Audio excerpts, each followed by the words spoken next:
Hi, I'm Jessica, and I am here right now in Farmington, Minnesota, where the air temperature outside is negative 10 degrees.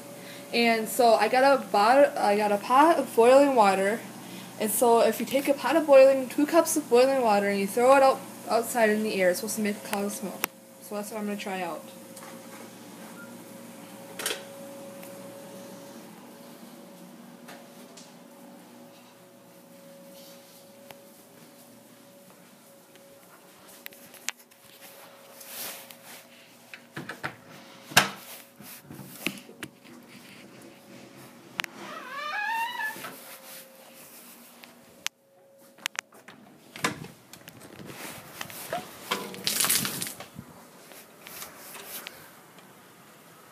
There you go.